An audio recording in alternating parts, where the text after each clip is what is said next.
ఈ ఒక్క పిండి రుబ్బు పెట్టుకుంటే చాలు టేస్టీగా ఉండే 4 రకాల టిఫిన్లు చేసుకోవచ్చు. ఇడ్లీ, దోస, ఊతప్పం, పొంగనాలు ఎలా చేయాలో చూసేద్దామా?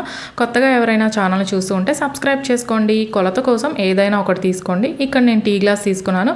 1 టీ గ్లాస్ మినపగుళ్ళు, 2 గ్లాసులు బియ్యం. ఇక్కడ నేను సోనా మసూరి బియ్యం తీసుకున్నాను. మీరు ఇడ్లీ రైస్ అని ఉంటాయి అవైనా తీసుకోవచ్చు. 1/2 టీ గ్లాస్ అటుకులు, 1/2 టీ గ్లాస్ సగ్గుబియ్యం తీసుకొని నీళ్ళను వేసి శుభ్రంగా 3-4 సార్లు కడిగేసుకున్న తర్వాత మళ్ళీ నీళ్ళను వేసి 5 గంటల పాటు నానబెట్టుకోవాలి. ఇవన్నీ పూర్తిగా నానిన తర్వాత మిక్సర్ జార్లోకి ముందుగా సగ్గుబియ్యం, అటుకులు, మినపగుళ్ళు, కొద్దిగా నీళ్ళను వేసి పిండి మరీ పల్చగా కాదు గట్టిగా కాదు మీడియం కన్సిస్టెన్సీలో రుబ్బుకోవాలి.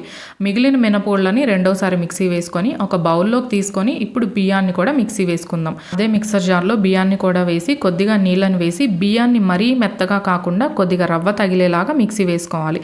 ఇప్పుడు ఈ రెండింటిని బాగా కలిపేసుకున్న తర్వాత మూత పెట్టేసి పిండిని 8 గంటల పాటు పులవనియాలి. పిండి చూసారు కదా ఎంత బాగా పులిసిందో. పిండిని ఒకసారి కలిపేసుకున్న తర్వాత కొద్దిగా ఉప్పు, కొద్దిగా నీళ్ళను వేసుకొని పిండిని బాగా కలిపేసుకోవాలి. ఉప్పు కానీ నీళ్లు కానీ ఇంకా 4 రకాల బ్రేక్ఫాస్ట్లకి వేయాల్సిన అవసరం లేదు. ఇవే సరిపోతాయి. ముందుగా ఇడ్లీ ప్రిపేర్ చేసుకుందాం. ఇడ్లీ చూసారా ఎంత మృదువుగా ఉన్నాయో, నోట్లో పెట్టుకుంటే కరిగిపోయేలాగా. ఇడ్లీ ప్లేట్కి ఆయిల్ అప్లై చేసుకొని పిండి వేసి ఇడ్లీ పాత్రలో పెట్టి 10-15 నిమిషాలు మీడియం ఫ్లేమ్లో ఉడికించుకుంటే ఇడ్లీ రెడీ. ఇప్పుడు పొంగనాలు చేసుకుందాం. కొద్దిగా పిండిని పక్కకు తీసి ఉల్లిపాయలు, పచ్చిమిరపకాయలు, జీలకర్ర, కరివేపాకు, ఉప్పు వేయాల్సిన అవసరం లేదు ఆల్రెడీ వేసాం కాబట్టి బాగా కలిపేసుకొని ప్యాన్ హీట్ అయ్యాక కొద్దిగా ఆయిల్ని వేసి పొంగనాలను వేసి మూత పెట్టేసి ఒకవైపు కాలిన తర్వాత రెండో వైపు తిప్పుకోవాలి. మంచి గోల్డెన్ బ్రౌన్ కలర్తో పైన క్రిస్పీగా లోపల సాఫ్ట్గా చాలా బాగుంటాయి. ఇప్పుడైతే ఊతప్పం వేసుకుందాం. పెనం హీట్ అయ్యాక కొద్దిగా పిండిని తీసుకొని లైట్గా స్ప్రెడ్ చేసుకొని ఉల్లిపాయ, టమాటా, పచ్చిమిరపకాయలు, కొత్తిమీర కలిపేసి పెట్టుకున్నాను. ఇది పైన వేసేసి చేత్తో లైట్గా స్ప్రెడ్ చేసి కొద్దిగా ఆయిల్ని వేసి మూత పెట్టేసుకొని ఒకవైపు కాలిన తర్వాత రెండో వైపుకు తిప్పి కాల్చుకోవాలి.